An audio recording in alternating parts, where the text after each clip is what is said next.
The story revolves around 18-year-old Jacob Walton, his best friend Michael Jenkins, and Michael's 42-year-old mother Elizabeth Jenkins. The Jenkins and Walton families lived next door to each other, and Jacob and Michael had been inseparable since childhood. But everything changed in the early summer of 2019. Jacob had just graduated from high school and was preparing to enter college.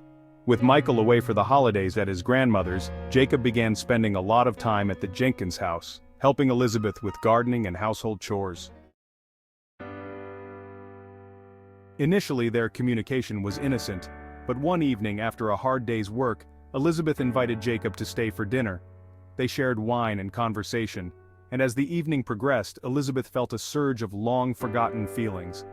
One night, Elizabeth wore a dress that highlighted her figure, feeling confident and attractive. After dinner, they moved to the living room, lit candles, and played music.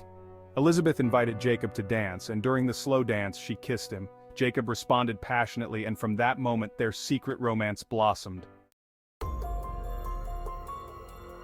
They met secretly, savoring each moment together. But while Elizabeth saw it as a fleeting adventure, Jacob believed it was true love.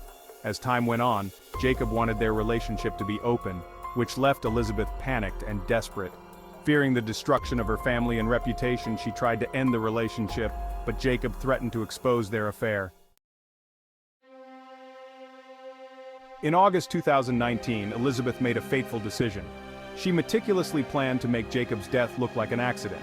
She chose a secluded spot in the woods and invited Jacob, pretending to want to discuss their future. On that fateful evening, Elizabeth arrived early, ensuring no one was around.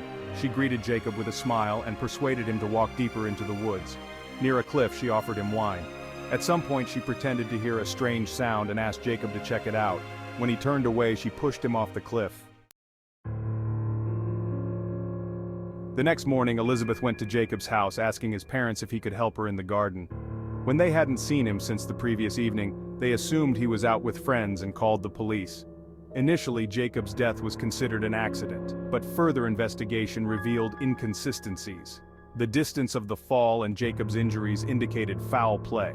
Toxicology tests confirmed Jacob had consumed wine that evening, and investigators found a bottle with Elizabeth's fingerprints on it. Surveillance footage showed her purchasing the wine. Faced with mounting evidence, Elizabeth was arrested and eventually confessed. She was found guilty of first-degree murder and sentenced to life imprisonment. The revelation shattered both families. Tom Jenkins was devastated to learn of his wife's double life in crime, while Michael was left feeling betrayed and humiliated. The Waltons, grieving the loss of their son, were heartbroken to discover that someone they trusted had ended his life. Both families eventually sold their homes and left Lakeville, trying to escape the painful memories. The tragedy of Jacob Walton and the betrayal by Elizabeth Jenkins left an indelible mark on the community. Thank you for watching. If you found this story compelling, please like and subscribe for more true crime content.